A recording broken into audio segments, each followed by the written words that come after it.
Okay, let's unpack this. Have you ever looked at the world and just felt, well, overwhelmed by the complexity? Oh, absolutely. Like you're standing in front of this, huge, fast machine and you see the parts moving, But not how they connect. right? Yeah. Or why the machine's even doing what it's doing. Yeah. We get pieces, don't we? A political thing here, a tech jump there, an economic shift. We see those bits in isolation. Exactly. But seeing the whole picture, how they all influence each other, that feels like the real challenge now. It really does. It's a huge challenge for our time. So how do we navigate that? We kind of desperately need frameworks, right? Mental tools to help organize it all. That's it. Frameworks.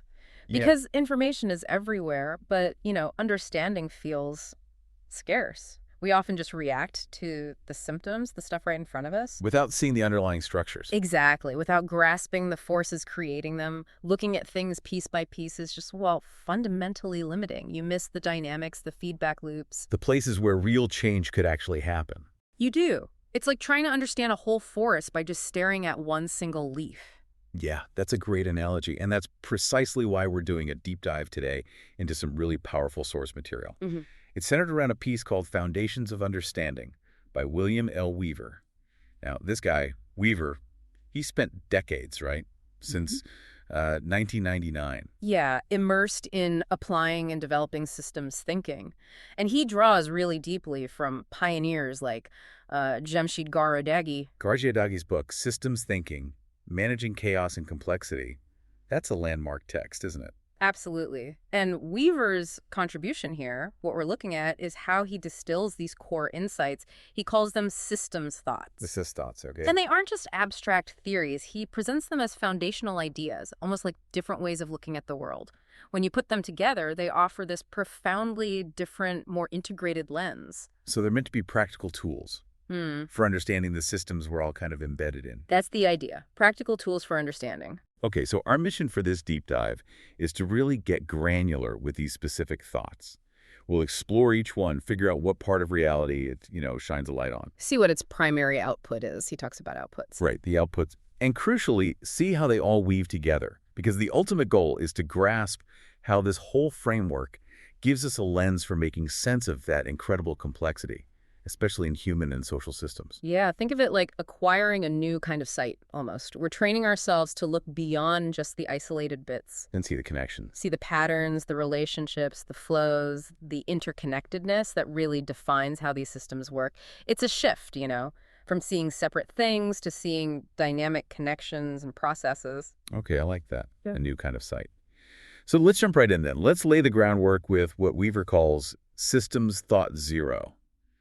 This is like the meta thought, right? The definition of the approach itself. Exactly. Thought zero is. Systems thinking is an approach to understanding the interconnectedness of elements within a system to identify patterns, relationships, and leverage points for change. Okay, so right away, the key word is approach. It's not just knowledge, it's a way of engaging. What does that actually mean, practically speaking, when you adopt this approach? Well, it means you start asking different questions. You cultivate a specific kind of curiosity when you face a situation or a problem. Instead of just jumping to fix the obvious symptom? Right. You pause. You ask, okay, what are the components here? How are they connected? What happens over time?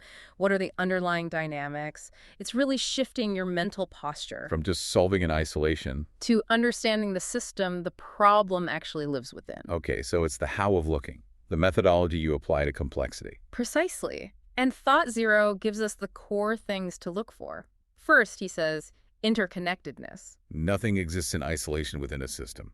Exactly. The source is really clear on that.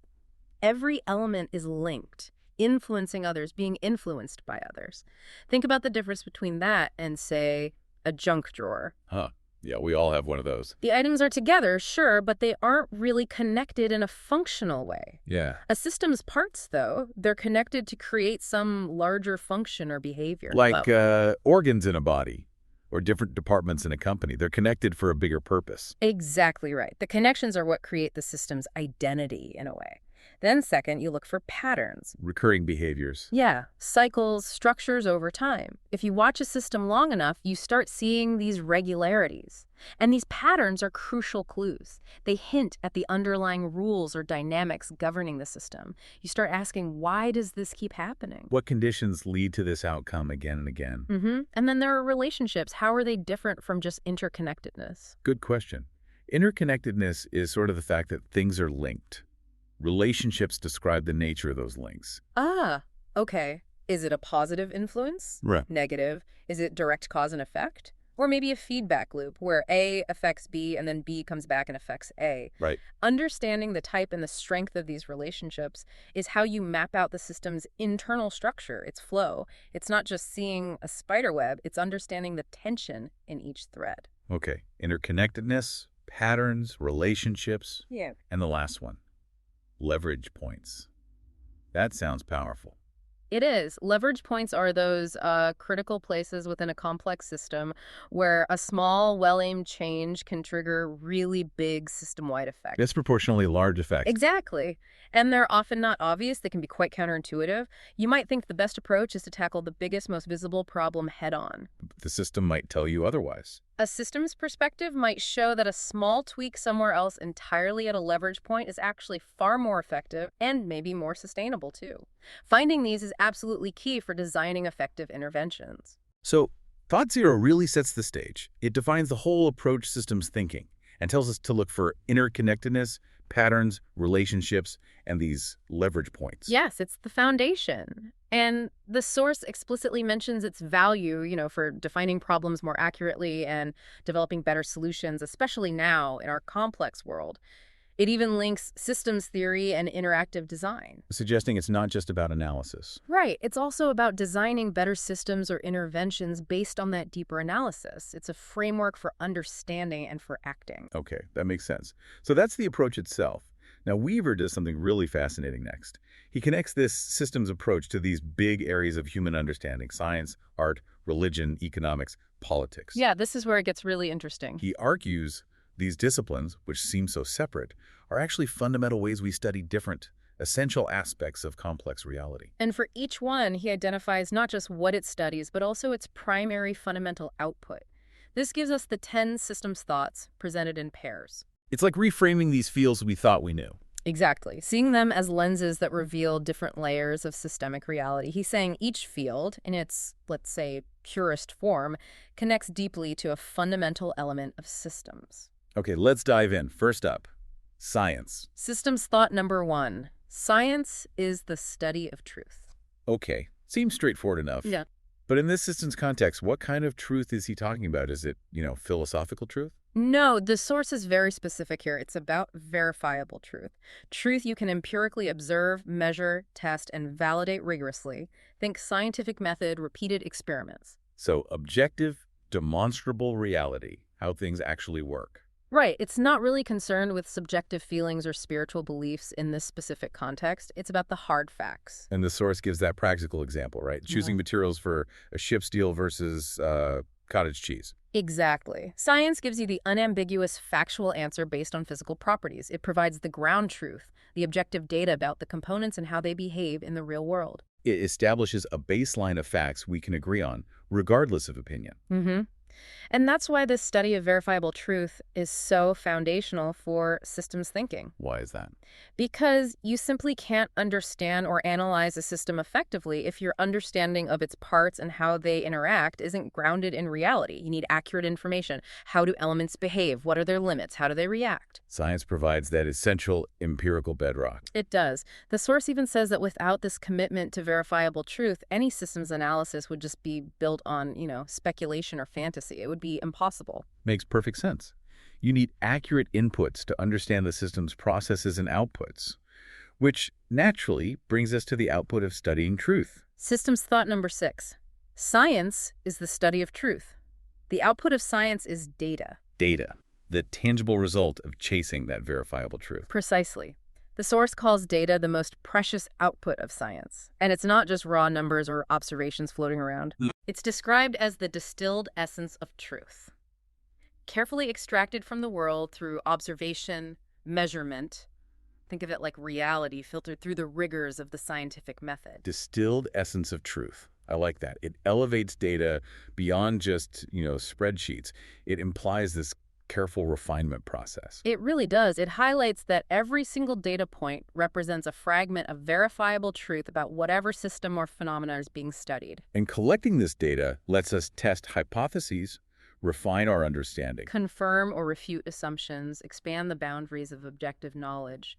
The source really underscores the unwavering objectivity needed in the scientific method to generate this reliable data. Okay, so science gives us truth, and the outcome is data. This data is the essential information input for understanding how a system works in the real world. It's the factual foundation. Exactly. It grounds the whole system's analysis in observable reality. Okay, let's shift gears now quite a bit. Next up is art. This feels like a totally different world from science. It does on the surface. Systems thought number 2 is art is the study of membership. Membership? Okay, how does art study membership? That feels, well, counterintuitive. It definitely challenges the way we usually think about art, doesn't it? But the source defines membership here as how individuals or elements are connected to form a coherent whole. Okay. Back to the junk drawer versus the functional system. Exactly. The junk drawer items are just co-located. They lack meaningful connection. But in a system, the parts are connected functionally, serving a larger purpose. Art, in this view, explores the nature of those connections. So art explores the relationships between elements, how they connect meaningfully. Yes. The source suggests that art in all its forms, music, painting, dance, whatever, explores these relationships. It allows elements to connect in meaningful ways and form a membership. Think about a composer arranging notes. Or a painter placing colors and forms. Or a choreographer moving dancers in relation to each other. Art is fundamentally about composition, right? About how you bring disparate elements together so they relate, creating something unified and coherent. I see. So it's not just about the individual elements, but the quality and the structure of the connections between them. Art investigates how things fit together, how they belong. Precisely. It highlights the underlying patterns, the structures, the relational dynamics that define a system. It helps us appreciate its complexity on a different level. It's a way of perceiving how things belong together, or maybe how they could belong together. Which then leads us to the output of studying membership. Systems thought number 7. Art is the stutter of membership. The output of art is beauty. Okay, now this is where it gets really interesting and, challenges our usual understanding, because we almost always think of beauty as subjective, right? Just a matter of personal taste. Completely subjective, yeah. But the source defines it very differently here. It reframes it entirely. In this system's context, beauty is not primarily about subjective aesthetics. The source defines it as the currency connecting disparate elements into a harmonious whole. It's the unifying force, the coherence, that transforms a random collection of parts into a meaningful, integrated system. Wow.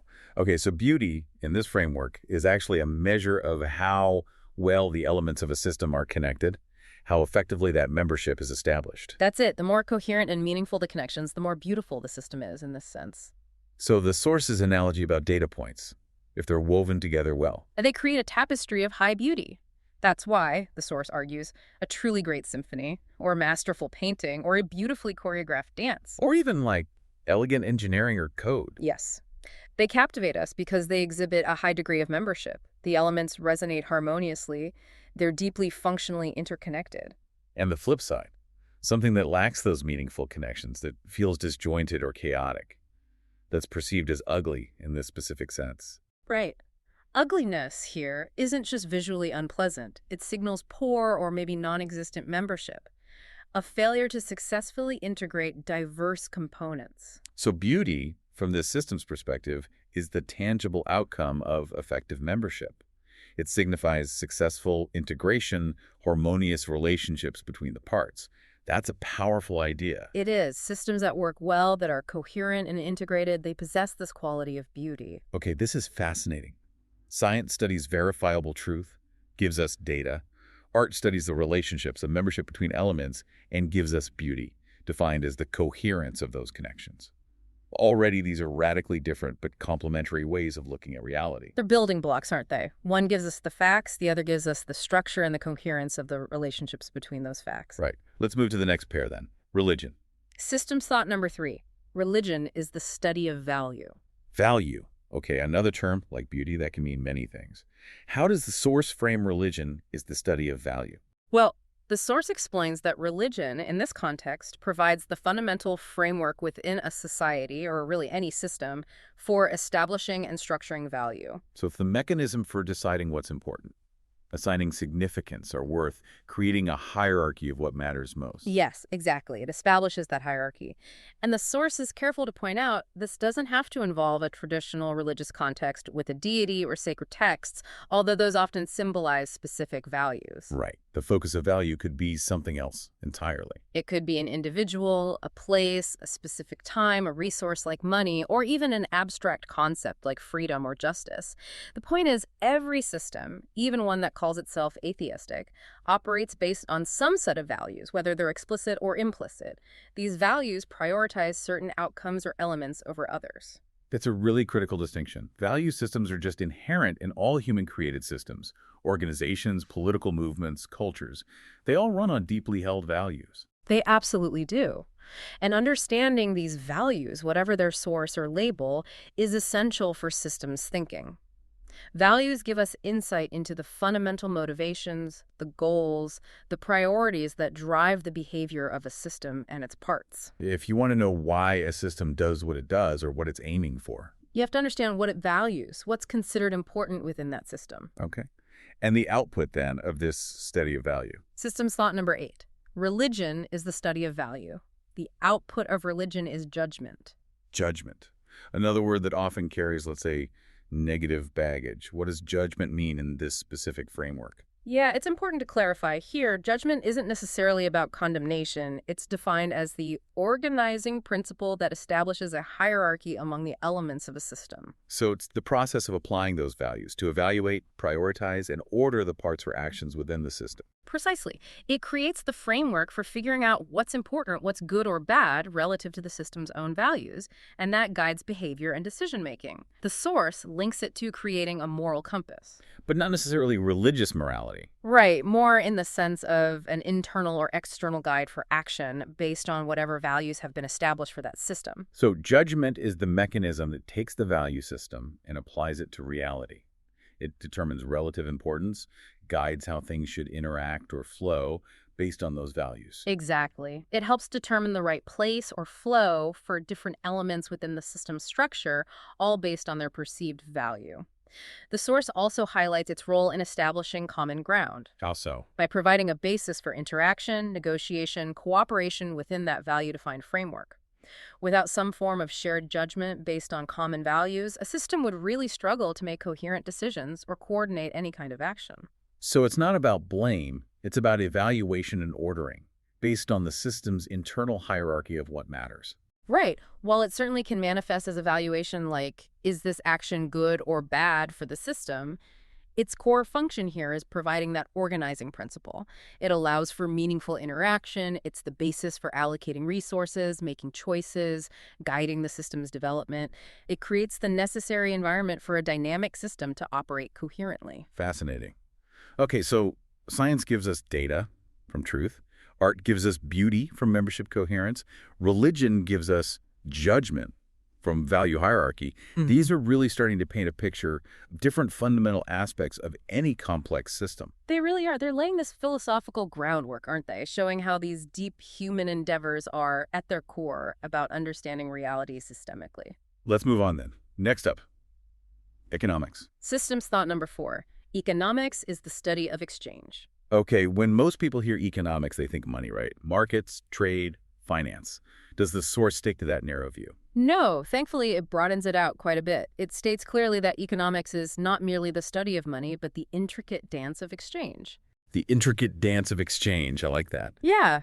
And the whole idea of marketplace gets expanded beyond just financial transactions. It includes exchanging time, skills, goods, services, and importantly, ideas and information too. So it's about basically anything that has value within a system and gets transferred or traded between the parts. Yes, everything within a system, from physical resources to abstract things like influence or even attention, can be seen as having value in this context of exchange.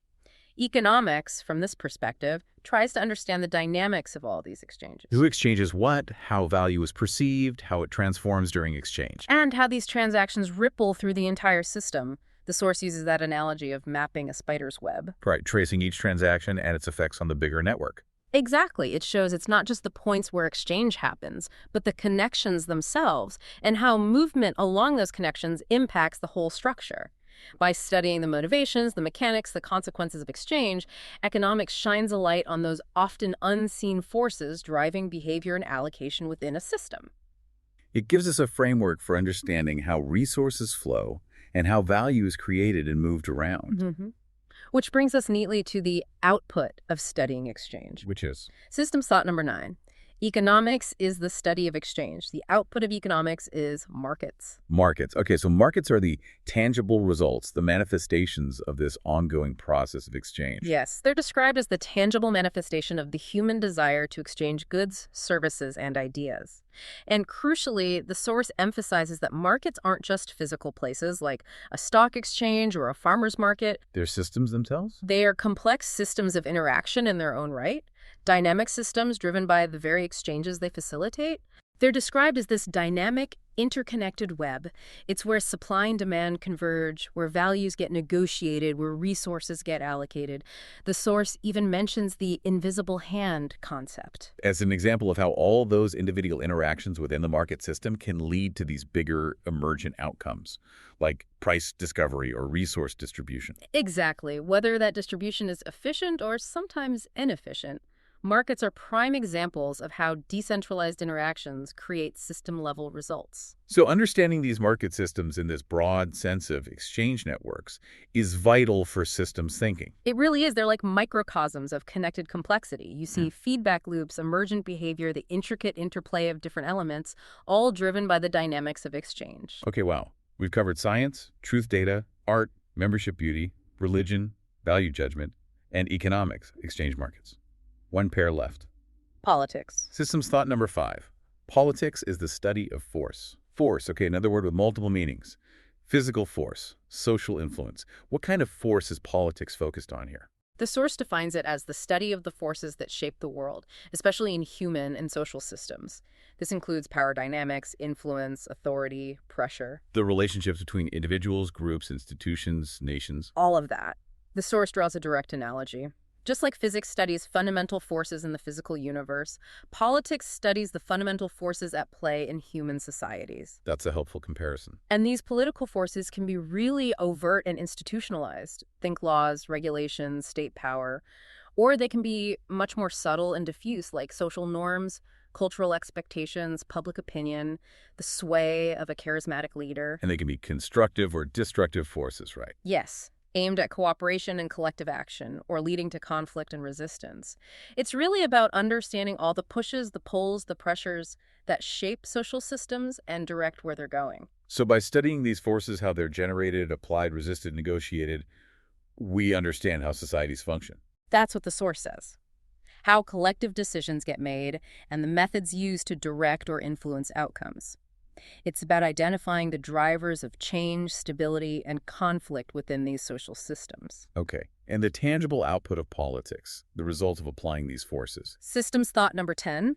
Politics is the study of force. The output of politics is action. Action. So the decisions made, the policies enacted, the movements started, that kind of thing. Exactly. The source uses that physics analogy again. Just as a force in physics results in motion or a change in state, political force manifests in decisions and policies that shape society. So actions are the tangible outcomes of the political process. They're the observable changes in the system's state or behavior, all driven by that interplay of power, influence, and collective decision-making. It's like the system's response to the forces acting on it, almost like achieving a new equilibrium or maybe disequilibrium based on the balance of pressures. Yes, the source touches on that idea, linking it to the concept of pressure force per unit area. Political action is how societies adapt to pressures, both internal and external. It's how they evolve, how they pursue collective goals. Enacting laws, implementing programs, diplomacy, social movements. All of that. It's the engine of societal change, but also maintenance. And understanding this dynamic, how political forces translate into concrete actions, is clearly crucial for analyzing complex systems, especially the really messy, dynamic ones involving us humans. Absolutely. It's seeing how influence, authority, pressure turn into tangible shifts in the system's structure, function, or direction. Mm. So there we have it, the 10 foundational systems thoughts laid out by Weaver in these 5 pairs. Science studies truth, producing data. Art studies membership, producing beauty, defined as coherence. Religion studies value, producing judgment, defined as hierarchy. Economics studies exchange, producing markets. And politics studies force, producing action. Each one provides a distinct yet fundamental lens. But the real power, as the source emphasizes, isn't just knowing these pairs. It comes from seeing how they weave together. Yes, exactly. This integrated view is especially powerful when we use it to understand complex human and social systems. Weaver actually places these within what he calls Tier 3 of his broader standard systems model. Ah, right, the standard systems model that's mentioned Yeah. elsewhere. That model builds on fundamental concepts like energy, material, and information EMI, right? That's the one. And this Foundations article connects these 10 thoughts directly to understanding that Tier 3 level of complexity. And Tier 3 systems are where EMI interact in really intricate, often unpredictable ways. Yes, this is the realm of consciousness, culture, and this is crucial human choice. Grajadaghi's work, which Weaver draws on heavily, really emphasizes this concept of choice as a key distinguishing factor in human systems. Because we aren't just governed by deterministic laws or purely biological drives. Exactly. Our values, our beliefs, our collective dynamics, they introduce this whole new layer of complexity. That capacity for conscious choice, for decisions shaped by values and understanding, is what makes Tier 3 systems so challenging but also so fascinating to analyze. And these 10 thoughts give us the framework for dissecting that complexity. They do. Let's look at how this source describes their interrelation in that weaving section. It's not linear, it's dynamic. Okay, how does the science lens connect to this human system view? Science gives us truth and data. Right. So science provides the essential information, the I in EMI, about social systems. To understand anything about human behavior, societal trends, economic activity, environmental impact, we need verifiable facts and data. It grounds the analysis in reality, gives us the objective picture of what is. Precisely. Demographics, economic indicators, health stats, environmental measurements, that's all data. The output of applying science within the social realm. Okay, and how does art fit in? The study of membership, outputting beauty or coherence. How does that relate to human systems? This speaks directly to the fabric of social connection, doesn't it? Cultural identity, community, belonging. How well do people feel connected? What are the shared symbols, narratives, aesthetics that create a sense of us? So the beauty or coherence of a social system is reflected in the strength of those memberships, bonds in families, teams, societies. Exactly. And art, in this broad sense, is constantly exploring and shaping these connections. It contributes to or reflects the system's social cohesion. Think about national anthems, cultural festivals, even team rituals. They're all expressions of this art-driven membership. Okay, so art addresses the relational structure, the feeling of belonging. What about religion? Study of value, output of judgment. This is absolutely fundamental for Tier 3 systems. Human societies are literally built on shared value systems and the judgments that come from them. They define what's important, right? Desirable. Guiding collective goals and individual choice. Laws, ethical codes, societal norms, company missions, political platforms, they're all manifestations of underlying value systems and the judgments they produce. This framework helps us understand why people and groups in a system prioritize certain actions or outcomes. It's the source of motivations and often conflicts. It explains the why behind the decisions and actions. Precisely. Then there's economics. Study of exchange, outputting markets, In human systems, that seems pretty tangible. Goods, services, money flowing around. and much more. It's the flow and exchange of all valued resources. That includes material goods, yes, but also energy, like labor, effort, and critically, information, knowledge, ideas, skills, even attention. Right. Markets, as the outputs, are just the dynamic arenas where these exchanges happen, where values get negotiated, think prices, and where resources get allocated throughout society. From formal stock markets right down to informal exchanges of favors or information. Understanding these economic systems is key to seeing how resources get distributed and value gets created and moved. Okay. And finally, politics. Study of force, outputting, action. This lens looks at how human systems organize themselves, direct themselves, change themselves, all through applying influence and power.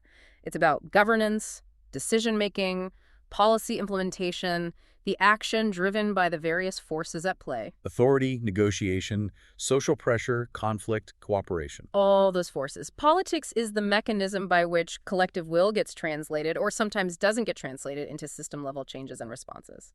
So instead of seeing science, art, religion, economics, politics as just separate academic subjects in different university departments, Right. this framework sees them as fundamental, interconnected facets of human and social reality. Exactly. They're constantly interacting. It's not a neat sequence. It's a dynamic web. Can you give an example of that interaction? Yeah, sure. Think about climate change. Scientific data on climate change, that's science data, influences societal values about the environment, religion value. That might fuel political movements demanding change, politics force, which could lead to new policies or regulations, politics action. Those actions then impact economic markets, maybe favoring renewables over fossil fuels, economics markets, and they could also strengthen or weaken social memberships around environmental causes, art membership. Wow, okay, so data informs values, shaping actions and exchanges, all bound by memberships. It's all happening at once. It is. And seeing it this way, this integrated view seems absolutely crucial for navigating or trying to influence these complex Tier 3 systems where human agency and those unpredictable emergent properties are so significant. You really can't understand something like a big societal crisis by just looking at the economic data alone, can you? No way. You need to layer on the political forces, the underlying cultural values, the strength of social connections, the factual scientific context. This framework gives you a structured way to think about all those interacting layers simultaneously. And the source emphasizes this isn't just some abstract model for academics.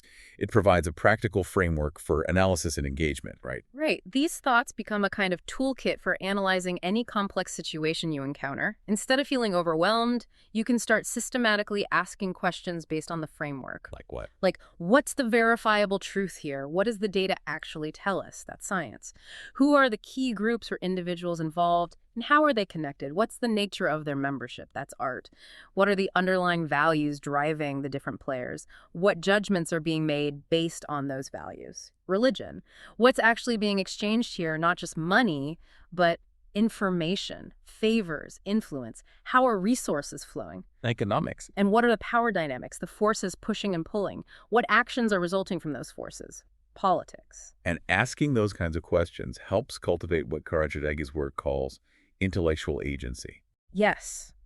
It moves you beyond just passively taking in information. You're actively applying a framework to understand the systems you're part of or observing. It's a toolkit you can use. Whether it's workplace dynamics, a community issue, a global conflict. Or even just reflecting on your own life as a system of choices and interactions. These thoughts provide a powerful set of lenses to look through. It shifts you from feeling lost in the complexity To having a structured, integrated way to approach it. It lets you see beneath the surface. Exactly. It empowers you to look beyond the obvious symptoms and start identifying the fundamental drivers, the dynamics really at play. It's about seeing the underlying logic and structure of the system. Okay, so to recap this deep dive then, we've explored William L. Weaver's systems thoughts. These foundational ideas derive from systems thinking, especially Karajagi's work. We've seen how 5 core human endeavors, science, art, religion, economics, and politics, can be understood as fundamental studies of truth, membership, value exchange, and force. Leading to those crucial outputs. Data, beauty as coherence, judgment as hierarchy, markets, and action. And we've really dug into how weaving these 5 lenses together gives us this incredibly powerful framework for understanding the messy, dynamic complexity of human and social systems, that Tier 3 level. Yeah, the level characterized by choice, culture, and that intricate dance of energy, material, and information.